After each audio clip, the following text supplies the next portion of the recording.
بسم اللہ الرحمن الرحیم۔ شروع اللہ کے نام سے جو بڑا مہربان نہایت رحم والا ہے۔ الف لام را، یہ وہ کتاب ہے جس کی آیتیں مستحکم ہیں اور خدائے حکیم و خبیر کی طرف سے بتفصیل بیان کر دی گئی ہے۔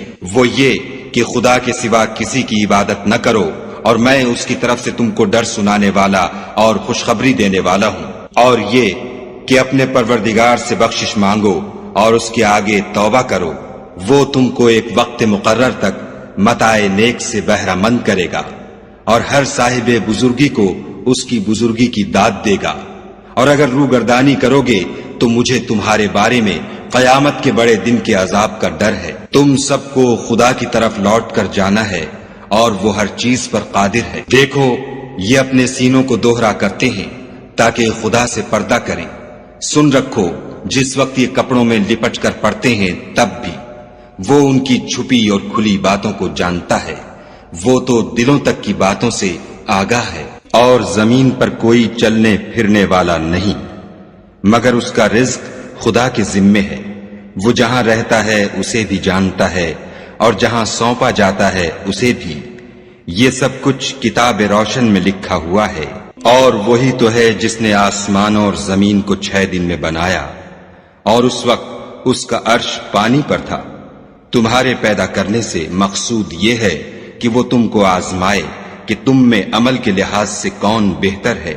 اور اگر تم کہو کہ تم لوگ مرنے کے بعد زندہ کر کے اٹھائے جاؤ گے تو کافر کہہ دیں گے کہ یہ تو کھلا جادو ہے۔ اور اگر ایک مدت معین تک ہم ان سے عذاب روک دیں تو کہیں گے کہ کون سی چیز عذاب کو روکے ہوئے ہے۔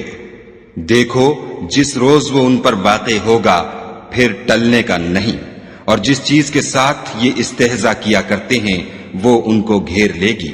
اور اگر ہم انسان کو اپنے پاس سے نعمت بخشیں پھر اس سے اس کو چھین لیں تو نا امید اور نا شکرا ہو جاتا ہے۔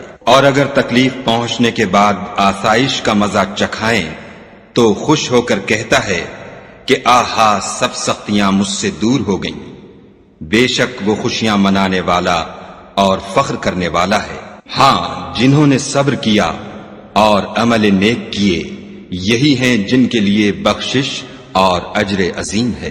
شاید تم کچھ چیز وہی میں سے جو تمہارے پاس آتی ہے چھوڑ دو، اور اس خیال سے تمہارا دل تنگ ہو کر کہ کافر یہ کہنے لگیں کہ اس پر کوئی خزانہ کیوں نہیں نازل ہوا، یا اس کے ساتھ کوئی فرشتہ کیوں نہیں آیا۔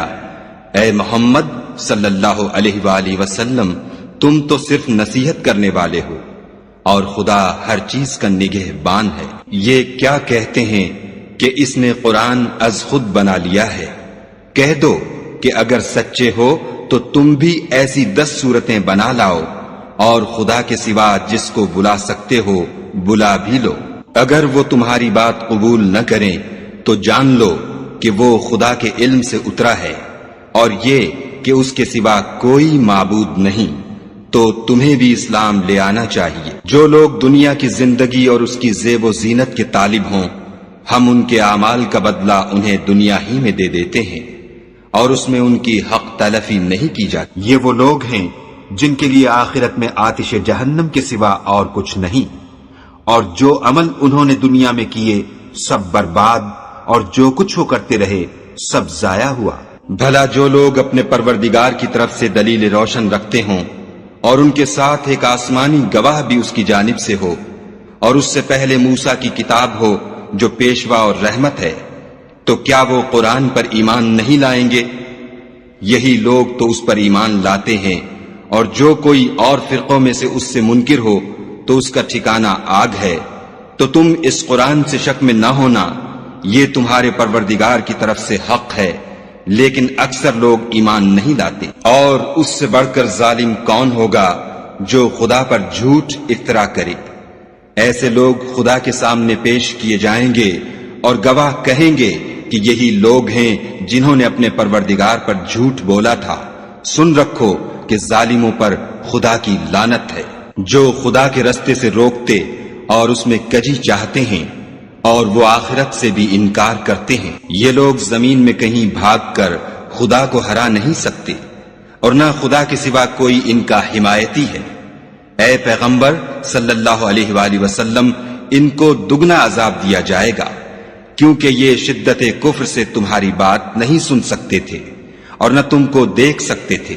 یہی ہیں جنہوں نے اپنے تئیں خسارے میں ڈالا اور جو کچھ وہ افترا کیا کرتے تھے ان سے جاتا رہا۔ بلا شبہ یہ لوگ آخرت میں سب سے زیادہ نقصان پانے والے ہیں۔ جو لوگ ایمان لائے اور عمل نیک کیے اور اپنے پروردگار کے آگے عاجزی کی، یہی صاحب جنت ہیں، ہمیشہ اس میں رہیں گے۔